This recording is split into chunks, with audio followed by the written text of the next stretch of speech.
I am definitely going to continue in Matthew, and this is again Matthew's fourth section, as I have broken up his book into parts, and I've titled this fourth section with a summary statement: Jesus has disciples who believe the signs, while the opposition becomes more stubborn.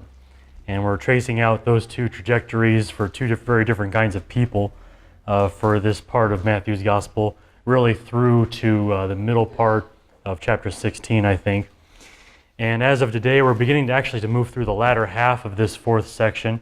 We already did the parable section, and last time I kind of tried to bring everyone up to speed with where we are. But we're going through this last part of this fourth section of Matthew, where Matthew records various stories of disciples and doubters, again covering both ends of that, both possible responses to Jesus during his ministry. The title of today's message, just kind of playing on the ideas in the passage, the title of today's message is "You Can't Go Home Again," just because Jesus goes home and has a rather negative experience there. This is about one of these times where Jesus goes back to Nazareth and the response he gets there. And I'll go ahead and read the passage. This is again Matthew 13, verses 53 through 58. It says, "When Jesus had finished these parables, he went away from there, and coming to his hometown, he taught them in their synagogue, so that they were astonished and said, 'Where did this man get this wisdom and these mighty works? Is not this the carpenter's son? Is not his mother called Mary? Are not his brothers James and Joseph and Simon and Judas? Are not all his sisters with us? Where then did this man get all these things?' And they took offense at him. But Jesus said to them, 'A prophet is not without honor, except in his hometown and in his own household.' And he did not do many mighty works there because of their unbelief." Now, I just going through that passage, really just through almost verse by verse, I really have four things I want to say about it. They all, in a sense, trend in a general direction here. And I just want to, again, with my outline, as I typically do, give you the four things I want to say up front so you can watch for them and keep track of them. First, that Christ is opposed for the most pathetic reasons. There is never a good reason to be hostile to Jesus Christ, but this particular story is perhaps more pathetic than many that we will see as Matthew tells his story. Second point is that opposition to Christ is predictable human behavior, that in many ways it just follows what we can all see about humans and the way they interact with people, the way they deal with especially familiar people. In a large degree, what Jesus deals with here is just sort of a sub-point of that. It's predictable.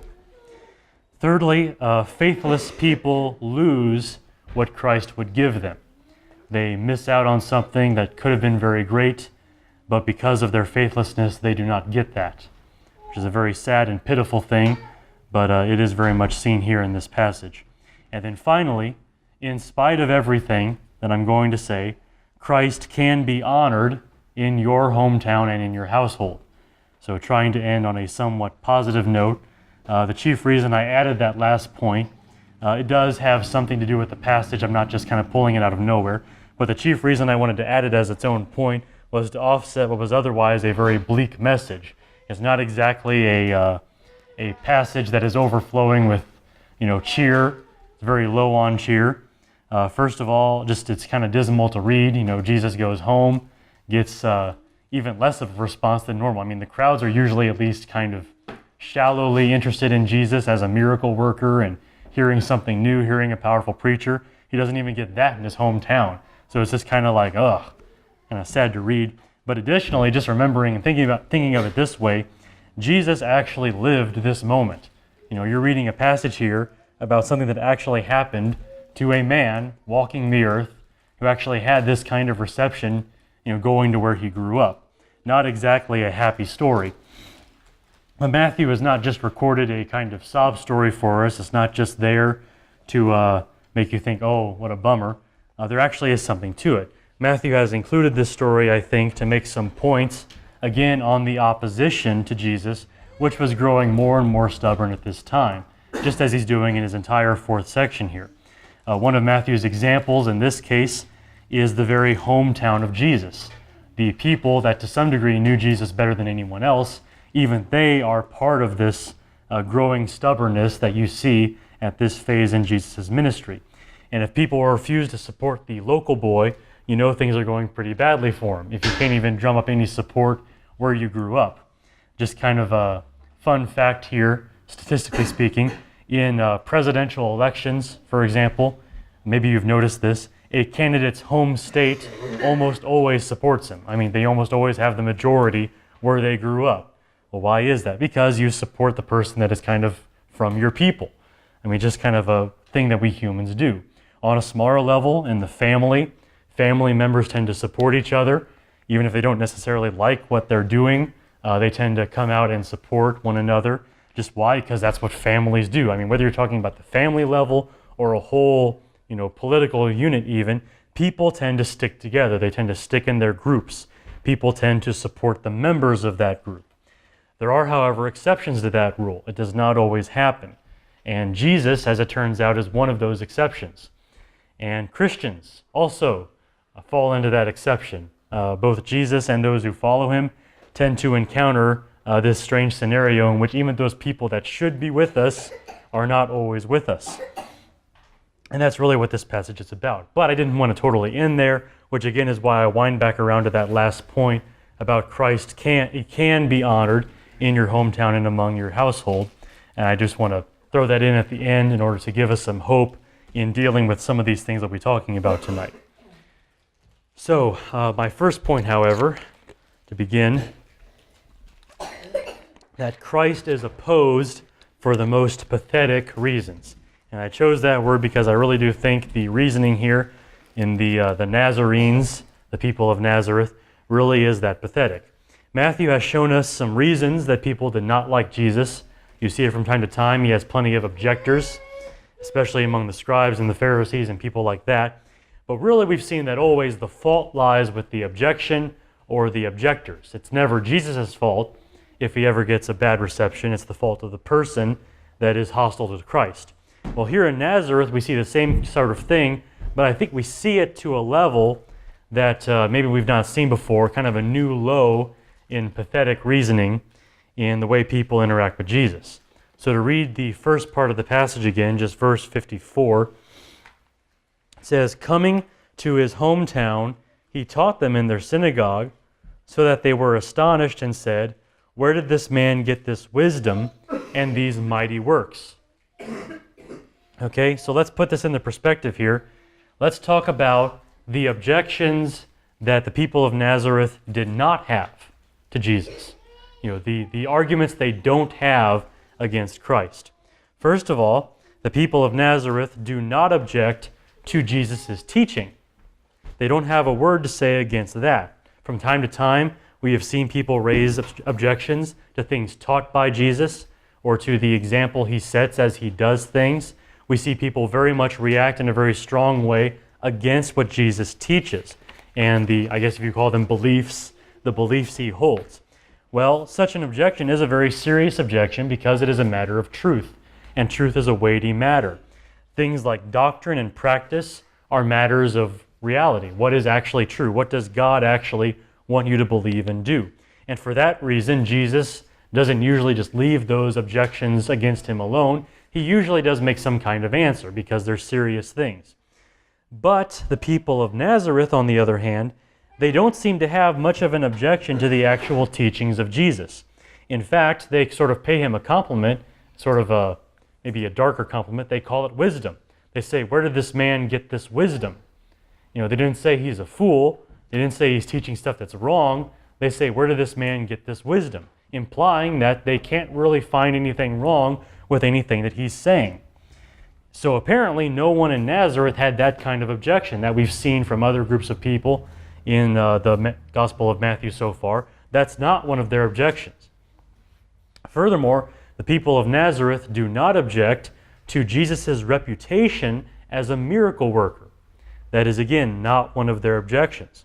Contrary to popular belief, people in the ancient world, even religious Jewish people, could be very skeptical. They did not just believe everything they were told, and if you told them something rather spectacular, they were going to require at least some sort of evidence for that. Classic example, our own resident skeptic in Christianity, we have Thomas.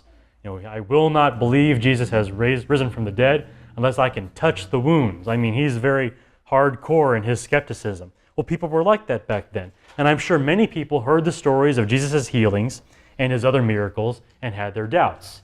Like, what? Can he really heal blind people? Can he really heal lepers? I mean, can he do that sort of thing? I mean, you can expect people back then would think to themselves, well, is this really true? I mean, what reason do I have to believe in this? People were asking those kinds of questions, undoubtedly. And yet, the people of Nazareth seems like they don't really have that kind of objection. They do not object to the idea that Jesus actually does miracles. Because again, they ask, where did this man get these mighty works? It doesn't seem like they're calling it into question. They're just saying, where did he get this stuff? I mean, they're not really objecting to the possibility that he does miracles. They're not really disputing that, which is even more remarkable because, as the passage says, he doesn't do many mighty works there because of their unbelief. So he's not, going up and down the streets of Nazareth healing people, to the degree that he does elsewhere. They're not really seeing a lot of this stuff for themselves, and yet his reputation is such, it doesn't really seem like they object to that. They say, where did this man get this wisdom and these mighty works? Implying that they're not really objecting to his teachings, not really objecting to the fact that he does miracles. So, it seems like the greatest possible objections have to some degree already been answered for the people of Nazareth. They're just not making those arguments against Jesus. So what objection to Jesus do they have? What is their problem with him? Well, the argument can be summed up like this. This is their objection to Christ. His family's here. That's the objection. That's what it says here, right here in the passage. Verse 55, they go on to say, is not this the carpenter's son? Is not his mother called Mary? Are not his brothers James and Joseph and Simon and Judas? Are not all of his sisters with us?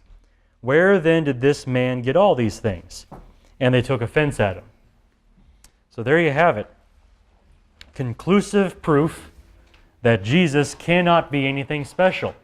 I mean, there you go. I mean, they've disproved 2,000 years of Christianity, right? After all this time, all these things we've been doing all these years, here we have the foolproof argument against Jesus. His family's there in Nazareth. Boom. The case closed. We have ruled out the possibility that Jesus is the Messiah. That's their argument. That's what they say. That's where they go with it. I mean, it's just amazing when you actually put it that way, how pathetic the argument is. That's why I keep using that word. It's just a ridiculous argument. The entire village seems to have forgotten that the Messiah must come from somewhere. I mean, he has to have a hometown somewhere. You can't just fault the man and say, oh, well, he can't be anything special because he grew up in a certain place, even if it's your place.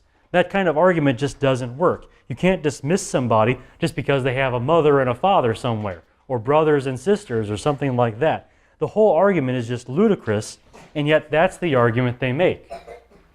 Now, if you were to dissect that objection a little bit further, you can probably turn up some more stuff there. Again, just sort of using our reasoning, what we know about people, what kinds of things they might have been thinking. I think they're probably having one or two very similar thought processes underneath this sort of absurd, shallow argument that Jesus really can't be anything all that great, and why they take offense at him. I think it's basically some form of denial, some sort of effort to minimize or trivialize who Jesus is, but maybe different kinds of denial. On the one hand, it could be the kind of denial or opposition or offense that results from envy, a kind of jealousy. They might see Jesus doing these things, teaching such wisdom or hearing about his mighty works, and they might say, hey, why does Jesus get all the wisdom? Why does he get the mighty works? I mean, he's just like us, right? I mean, he's one of us. He grew up here. I was his next door neighbor. I mean, why does he get all this spectacular stuff and I don't? That kind of jealousy there. I mean, that might be the kind of thing that they have a problem with. I mean, they just have to convince themselves for the sake of their own pride, that Jesus really isn't all that special. Okay, maybe he's this great teacher, maybe he does these miracles, but really, he's just Jesus. And really, it's being motivated by their envy, but that could be something going on in their mind. Could also be another kind of denial, also very common, just kind of from a sense of incongruity. And I use that word, not really a better word, just things that don't fit in your mind, things that just don't seem right. So think about this from the perspective of the people of Nazareth. Here's Jesus. Okay, one day he's a little boy running down the street. Maybe he's playing, maybe he's running an errand, just a boy. The next day he's the carpenter. He's the guy you go to when you need a new table or when you broke your chair or something. I mean, he's just the carpenter. And then the next day he's a super wise miracle worker. Well, how does that happen, right? I mean, it's just Jesus. I remember when he was like 6 years old. No, can't happen. Whatever's going on with Jesus, it's great, but he's just Jesus. That's all he is. He's just the little boy that became the carpenter. He's the carpenter's son. It could be that kind of thought process. In either case, it could be some form of denial. Again, some effort just to make Jesus, kind of cut him down to size, make him not so great. Could be from their sense of envy. Could be because they're just so narrow-minded that they can't get across the possibility that Jesus might actually be what he seems to be. But one of two things I think probably going through their heads. That's probably what it's coming down to. But in either case, the objection of Nazareth is rooted in their own moral failing. It's not Jesus' fault. It's their fault. It's the result maybe of their envy, maybe of their small minds, just their propensity to cut men down to size. For one reason or another, it's their fault that they have this objection to Jesus. There's not something wrong with Jesus. He didn't do anything wrong. He's there teaching wisdom after doing all these miracles in other places. What did he do? It's not his fault. Their hostility is their own fault. It's their own moral failing. And given the exact kind of moral failing it is, it's pretty pathetic compared to some other things we've had. They're not coming with, complaints from Scripture or doctrinal objections like maybe the Pharisees might have or the scribes. They're just like, his family's here. That's it. This is a great example of one of Matthew's main points in this fourth section of his gospel. Like I've said, Jesus has disciples who believe the signs while the opposition becomes more stubborn. You see this growing stubbornness in this opposition to Christ. Well, we've seen people oppose Jesus for things he says. We've seen people oppose Jesus for things he does, just for one reason or another, like real tangible things. But only now have we seen Jesus opposed for having a hometown, because he was, born somewhere, because he grew up somewhere. This is the first time we've seen that kind of objection. And the problem is not that these people don't like his hometown. They are his hometown. It's in a sense nothing personal against Nazareth. These are the Nazarenes. Before we had a religious group called the Nazarenes, these were the Nazarenes, and Jesus was one of them. Jesus the Nazarene. And they just don't like him. It's just like, well, his family's here. And that's it. That's the argument. Just how can you get more stubborn than that? It's one thing to say, well, I disagree with what Jesus said there. It's another thing to say, well, I know his brother, and that's why he's nothing really any special. That's why I'm going to take offense at him and feel justified in that. It's just all-out stubbornness. If they could just muscle past this one concept, that little Jesus grew up to be Lord Jesus. If they can just muscle past that one concept, their response would be entirely different. But they can't do that. They just can't bring themselves. They're going to cling to their denial for whatever reason, even if the evidence to the contrary is standing right there in their synagogue right in front of them. Speaking of synagogues, interesting fact here. Didn't really know where to put this, but I wanted to mention it. Speaking of synagogues, you mentioned here in the passage, it does say he was teaching in their synagogue. This is actually the last time in Matthew's gospel that Jesus will teach in a synagogue. It has been a common practice up to this point for him to go to the local synagogue and do some teaching there.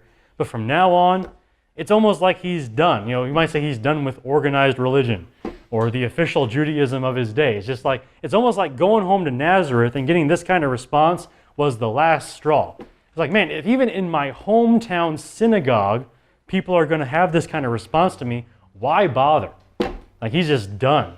He's not going to go teach to the religious people anymore, in a sense. I mean, it's an amazing fact that this is where it happened. You expect that kind of break to happen at some point, but it happens right here in Nazareth. I mean, just sort of one of these details that lets you see just how striking this is and just how the effect it would have had on Christ himself, just as he goes throughout his ministry. It's a pathetically stubborn response, but it's a notable one.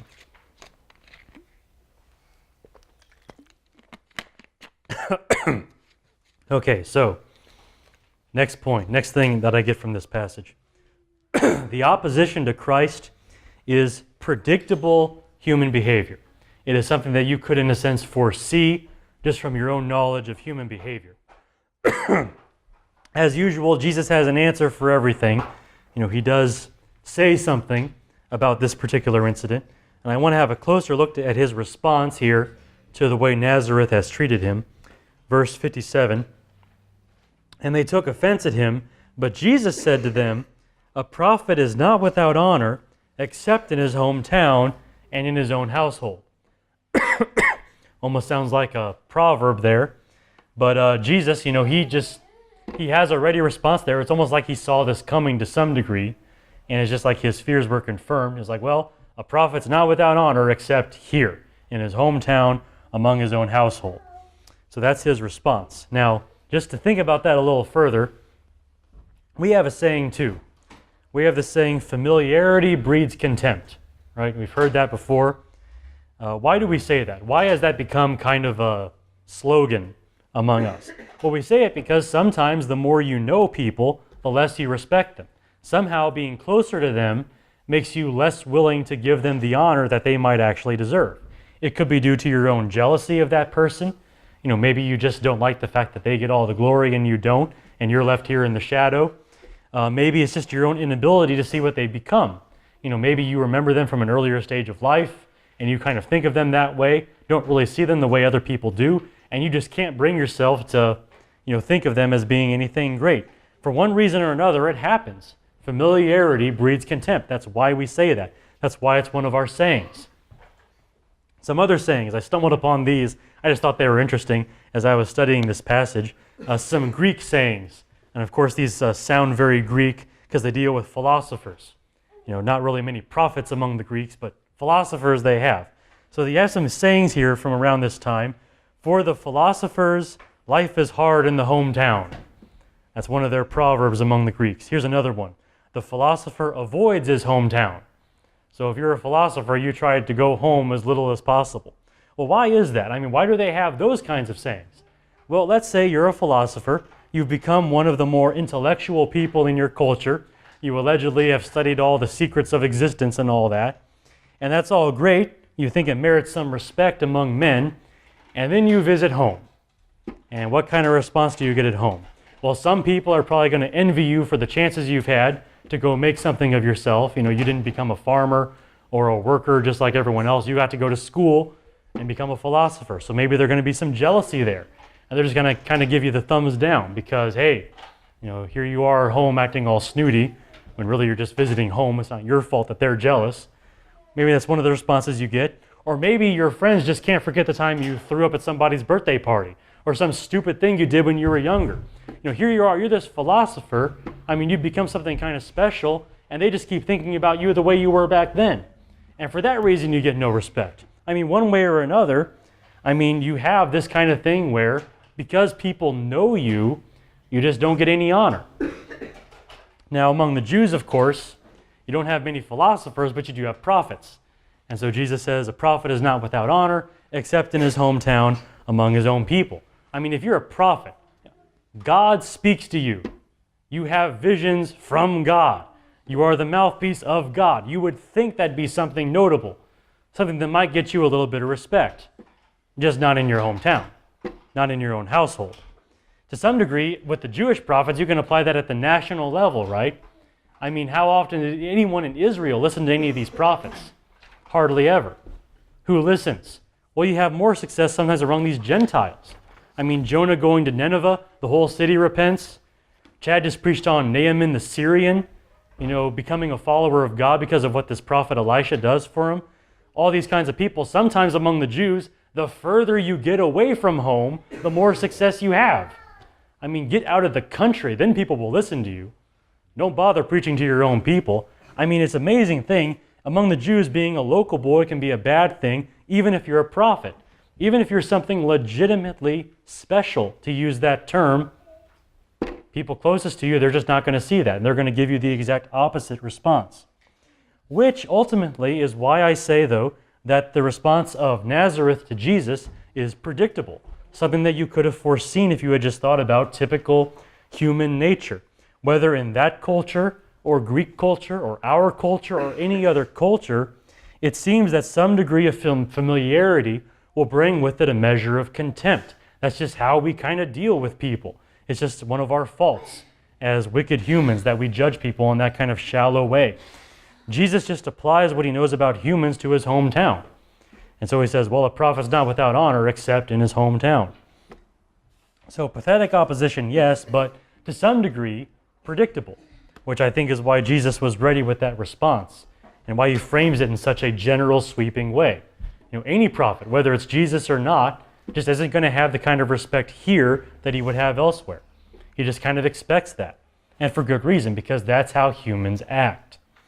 Now, this story about Jesus and this point about prophets getting no honor in their hometown is kind of a big bummer. I mean, it's kind of a sad thing that we people treat each other this way, that maybe we're just unwilling to treat people the way we ought to just because we know them a little better, and that sort of cancels everything out. The problem is, the story isn't just about Jesus, it actually is also about you and the kind of response that you can hope to get. I mean, don't forget the kinds of things Jesus has already said so far. Earlier in Matthew chapter 10, he said some things about this, about the kind of response we're going to get and how similar it's going to be to the response Jesus got from time to time. Matthew 10, verses 24 through 25, a disciple is not above his teacher, nor a servant above his master. It is enough for the disciple to be like his teacher, and the servant to be like his master. If they have called the master of the house Beelzebul, which is a name for Satan, if they have called the master of the house Satan, how much more will they malign those of his household? So, hey, you think people treat me bad, how much more are they going to treat you? They called me the devil. What are they going to call you? A little further on, verse 34, do not think that I have come to bring peace to the earth. I have not come to bring peace, but a sword. Well, what kind of sword? And between who? Who's going to be fighting? For I have come to set a man against his father, and a daughter against her mother, and a daughter-in-law against her mother-in-law. And a person's enemies will be those of his own household. So Jesus set this in motion. You know, I come to bring a sword between family members, between people of your own household. I mean, there you go. If the master of the house was treated this way, if Jesus goes to Nazareth and has no honor, you know, what kind of response are you going to have in your hometown, among your household? I mean, the master was treated that way, so how much more we, the disciples? We're just the slaves, after all. I mean, we're less than Jesus was. I think we're going to get better treatment. I was on the Voice of the Martyrs website just recently, reading about some of their prayer requests and everything, and I was reading about a guy in Israel, a recent convert from Islam, who was caught witnessing to his sister, and his father basically said, get out of the house or I'll kill you, which is not too uncommon in Muslim countries for that to happen. But I mean, you know, it's a terrible thing, but it's been happening. It's the kind of thing Jesus said would happen. That's what it's like to be a Christian. You get this opposition, even violent opposition sometimes, from people in your own family. And most of us, I would say, perhaps not to a violent degree, but have encountered the stubbornness of our own families and old friends with regard to spiritual matters. We know what this is like because all of us, to some degree, have encountered it. And it really shouldn't be that surprising when you think about it. Again, just kind of apply human nature to the issue here. This is a very spiritual matter, of course, but just apply typical human reasoning. Your parents, for example, maybe some of you have parents you'd like to see converted. Maybe they're very resistant to the gospel. Well, think about this from your parents' perspective. Your parents remember when you could not feed yourself, could not clothe yourself, and couldn't help but go to the bathroom all over yourself. I mean, that was what you were at one point. That's how you were to them. And now, you're going to tell them about God, right? I mean, here you are, you go from goo goo gaga to let me tell you about the gospel of Jesus Christ. In a sense, why should they listen to you? I mean, from their perspective, they taught you everything you know. How could you possibly come to them with such high truth? That would be incongruous, right? It just doesn't fit. This couldn't happen. I mean, this is not the way life works. And so they're kind of dismissive of you. They don't really listen. Or think about it from the other way, from the perspective of envy. Why should you have the favor of God? Why should you be the one to experience grace? Why should you have all the spiritual insight? I mean, why should you be profiting from your reading of the Bible? Why should you have a sense of peace? Why should it be you? Why not your siblings? Why not your cousins? Why not, from your parents' perspective, why not them? I mean, why you in your family? I mean, that's not fair. Why should you be the one to have all this God stuff so active and so powerful in your life? Well, again, there's kind of this pride factor there that humans have where they get jealous of stuff like that. That's another motivating factor why some people and their families just don't listen to them. I mean, I think to some degree it's just a pride issue and envy. For one way or another, I mean, stubborn denial like that should not be that unusual, should not be that surprising. It's a common response just when you think about human nature, or sinful nature, probably more accurate. In fact, you might say we could have this problem to a greater degree even than Jesus did. I mean, think about it like this. Jesus had one advantage. Going home to his hometown to see the people he grew up with, he had one great advantage, that he had never, ever in his entire life sinned. Never did anything wrong. I mean, no matter what the people of Nazareth say about him, they can never pull up these past events where they say, well, Jesus wronged me this way one time. He gypped me on the wagon wheel he made for me once when he was a carpenter. I mean, they can't say that stuff because he never did anything wrong. That's one objection they could never have against him. But how about you? I mean, do you have that advantage among your family members, among your oldest friends, people that knew you best? I mean, they remember all the stuff you did. They remember all the times when you were far less than godly. I mean, they know all of that. And don't they use that stuff? I mean, doesn't that stuff come up sometimes in your discussions? Well, what about the time you did that thing? And you say, well, God forgives. It's like, yeah, well, what about that time? It's like, and this, they use that. It's one of their shields that they use. Jesus didn't have that disadvantage, but you do. So to some degree, you're going to get it even worse than Jesus. If they have called the master of the house Beelzebul, how much more will they treat his servants? I mean, again, it's the same principle from Jesus. This is a valuable discipleship lesson that Matthew has provided for us here. In this case, as in others, the disciple is not greater than his master. If Jesus fell victim to predictably shallow judgment, you're going to meet the same thing. You also are going to be the prophet without honor in your own household, in your own hometown. I mean, that's going to happen to you. And as a Christian, you need to know that. You need to embrace it to some degree. You at least have to be ready for it.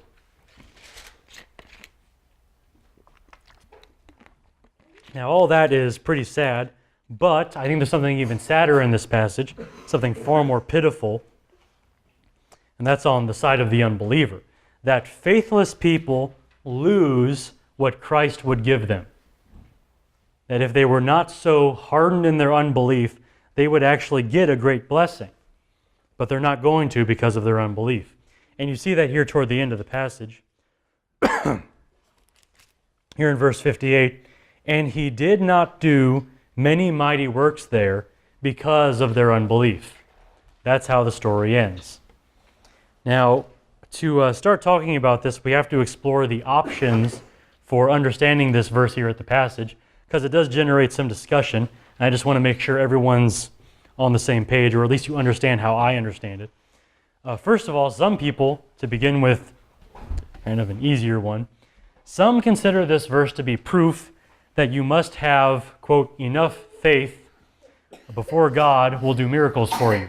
That there is some measure of how much faith you ought to have before you can see the power of God in your life. This is, of course, where you get the famous televangelist argument. The guys on TV, in their Rolex watches and all that, say, oh, God didn't heal you. Oh, that didn't happen. Well, you know what the problem is? You just don't have enough faith. Your faith is too weak. So you need to send me and my ministry a $1,000 check to prove to God, because he can't read minds, of course, to prove to God that you have enough faith for this healing.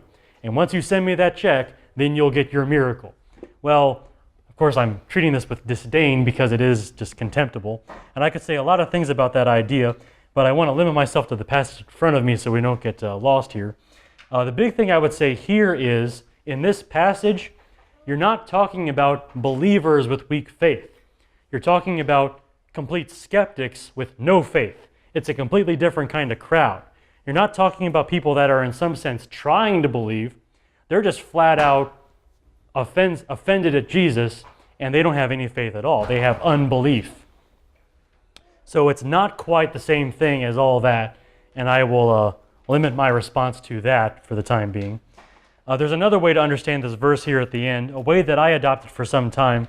It's a very practical explanation for why Jesus does no miracles here in Nazareth. The explanation here is that because they had such unbelief, no one went to Jesus for healing at all. No one went to him for miracles. I mean, after all, if you don't believe in this person, why would you go to him for miracles, right? And so because they're not seeking him out, Jesus had no opportunity to do those healings, and therefore no miracles happened. Well, for a long time I held that view. It seemed to make good sense to me. I mean, after all, why would they go to Jesus, asking for miracles if they are so offended at him? Well, there's a problem with that. I don't think it's nearly as good as I used to think it. The thing is, the people of Nazareth, as I said, they don't doubt his ability to do miracles. Remember? They said, where did this man get these mighty works? They don't seem to have that objection, remember? To some degree, they may hold him in derision, they may be offended at him, they may be envious, or they may just be dismissive in some way, but they don't deny that he can do miracles. That's not really their problem.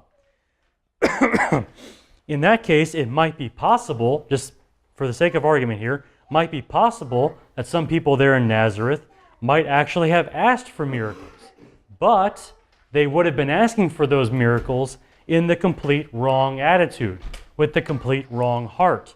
In other words, it might be, just again for the sake of argument right now, might be similar to the response that Jesus got back in chapter 12, verse 38 and 39. Remember this incident? Then some of the scribes and the Pharisees answered him, saying, Teacher, we wish to see a sign from you. But he answered them, An evil and adulterous generation seeks for a sign, but no sign will be given to it except the sign of the prophet Jonah. So you have the scribes and the Pharisees, two of the most staunch opponents of Jesus, coming to him asking for a sign, not because they're diehard followers of Christ, but because they're skeptical. I mean, they're asking for a sign in the complete wrong attitude. I mean, they're looking for some kind of ammunition against Jesus, or they're testing him. That kind of thing may have been happening in Nazareth. These people, like saying, oh, Jesus, come on now. If you're really so much more than a carpenter now, why don't you do this thing? Why don't you do this great thing? I mean, that kind of thing could have been happening. And if you're still a little skeptical of that, those kinds of hostile requests, I think Jesus himself indicates in another passage that was happening. See, there's another story in another gospel about Jesus going to his hometown. In Luke chapter 4, Chad actually made some references to this story when he was teaching on Sunday. But there's one verse in here, in this other visit to Nazareth that we have, probably an earlier visit to Nazareth. Don't really want to get into all that, but it's probably an earlier visit. Jesus says this, Luke 4, verse 23. And he said to them, Doubtless you will quote to me this proverb, Physician, heal yourself. What we have heard you do at Capernaum, do here in your hometown as well. Think about that last part. What we have heard you do in Capernaum, do here in your hometown as well. You see what that is? That is a kind of snide, kind of contemptible request to do a mighty work. Hey, Jesus, we heard you did those miracles over in Capernaum. Why don't you do them here right now? I mean, Jesus said that is either was happening at that time or would happen in the future. In any event, it seems like the Nazarenes were the kind of people to ask for signs in this kind of skeptical way, much like the scribes and the Pharisees did on occasion. So it seems more likely to me that the Nazarenes were not just not going to Jesus for miracles. It's more likely to me that they actually were asking for them, but in a complete wrong attitude. Which brings me to how I understand this verse here at the end of chapter 3, at the end of the story. about him not doing any mighty works there because of their unbelief.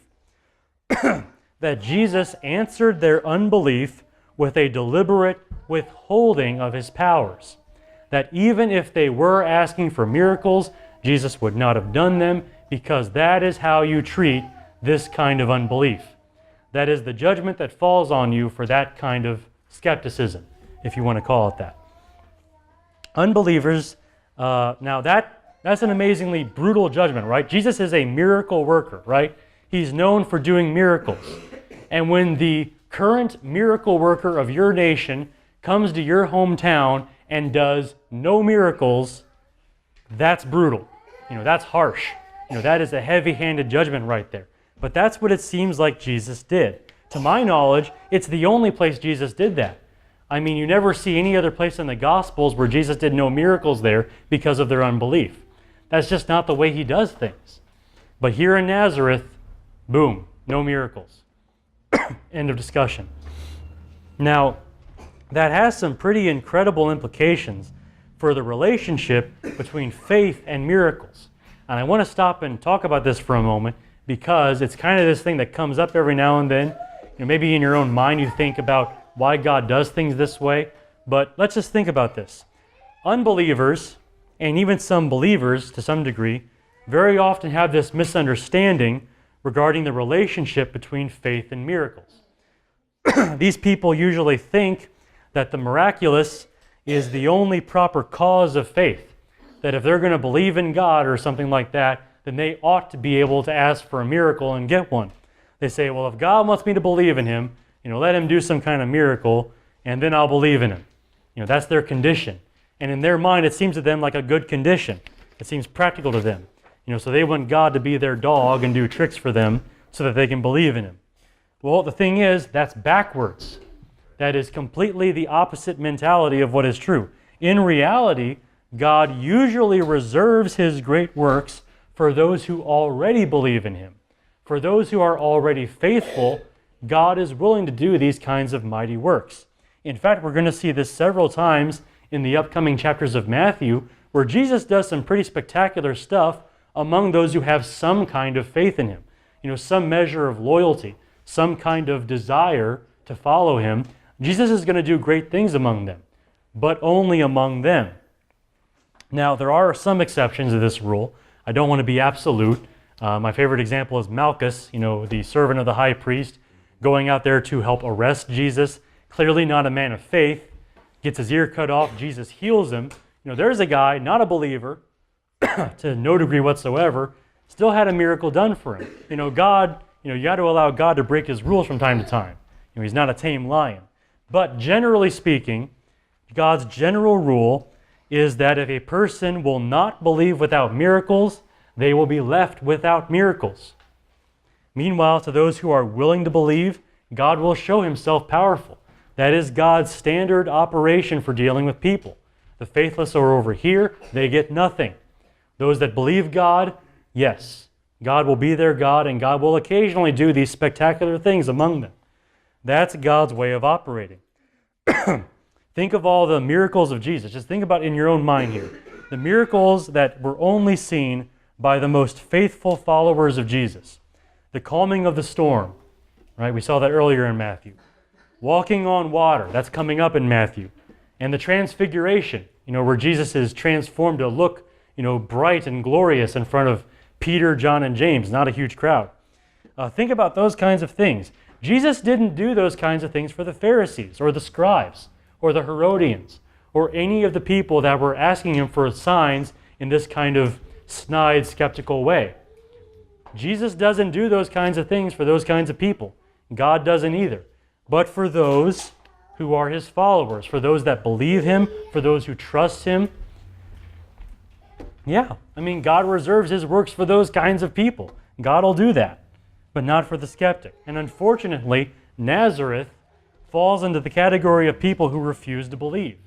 The people who take offense at Jesus for one reason or another, which I call very pitiful. If these people had been willing, again, to see Jesus as something more than the carpenter's son, had been willing to get past whatever envy or whatever small-mindedness they might have had toward him, if they could have just gotten past that point, they would have seen the glory of God unveiled on the earth.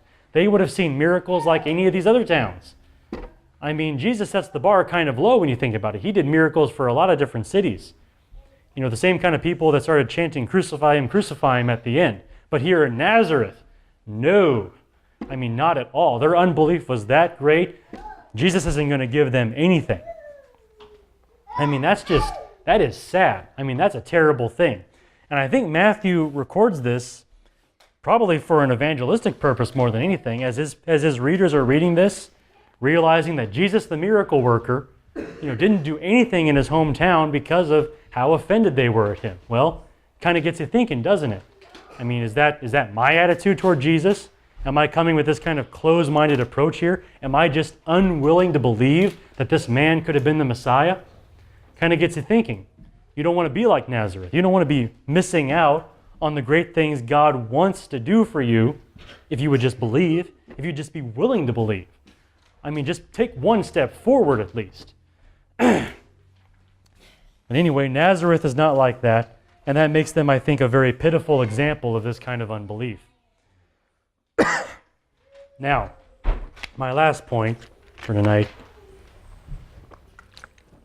I promised you a rare display of optimism from my usual approach here. And after this message that is very kind of bleak in a lot of ways, I did promise you a point here that would be somewhat hopeful, and it is, in spite of everything I've been saying, in spite of everything the passage says, there is hope that Christ might be honored in your hometown and in your own household.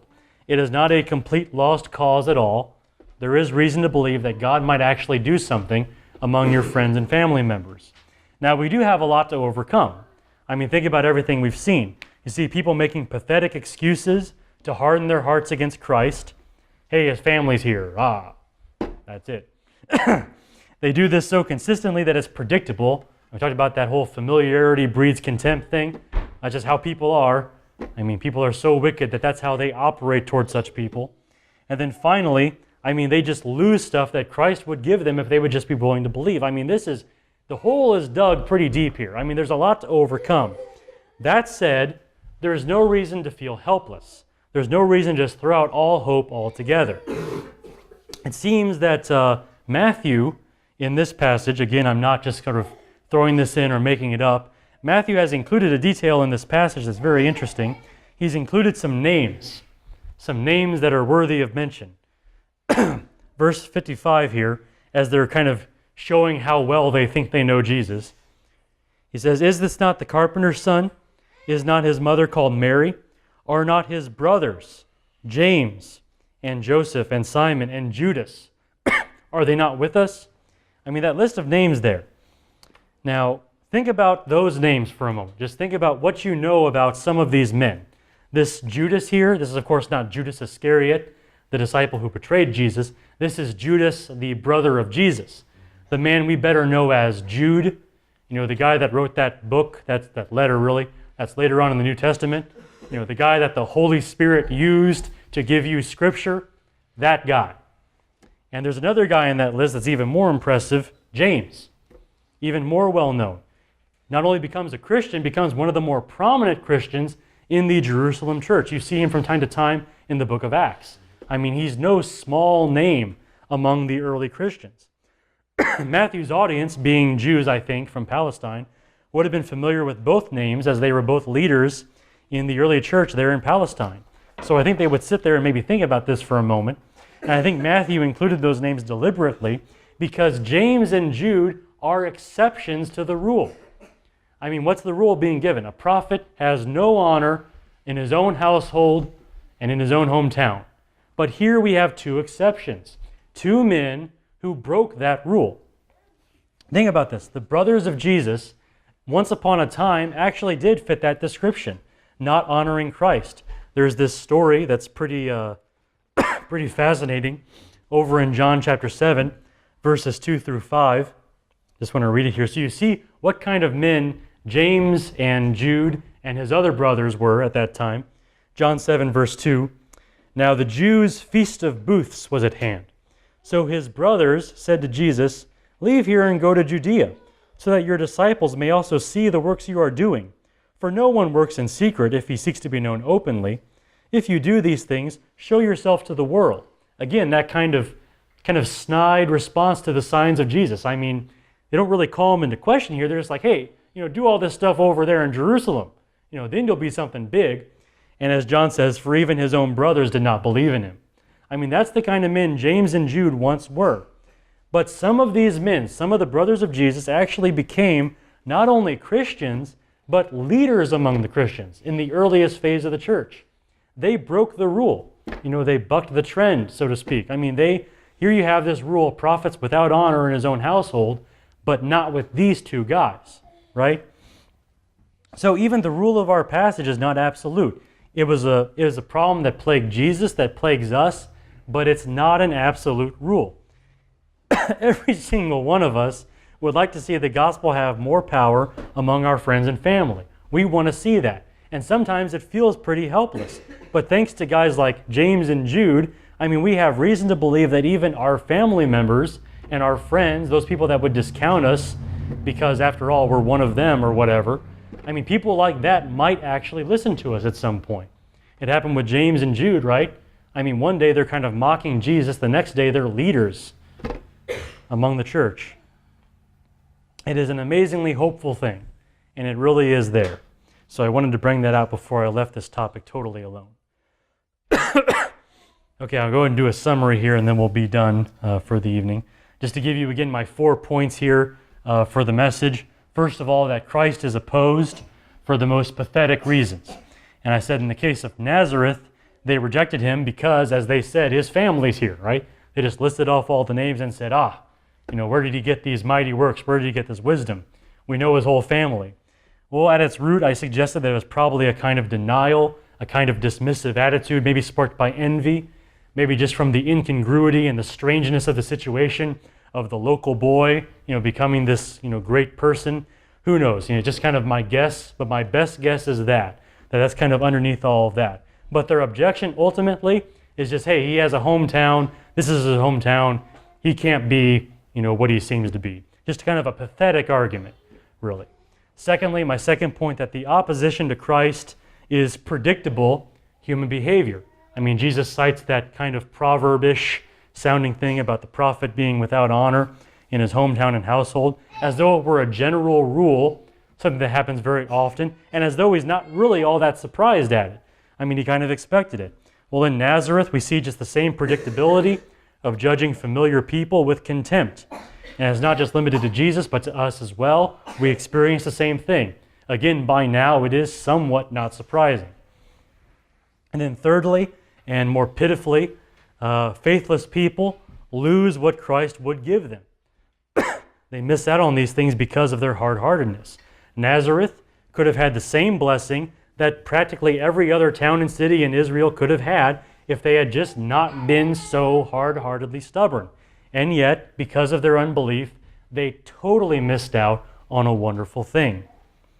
And then finally, my last point, that in spite of everything, Christ can be honored in your hometown and in your household. We have the examples of James and Jude to encourage us that yes, God can do a mighty work in our family and among our friends, in spite of the general rule that usually plagues that kind of thing.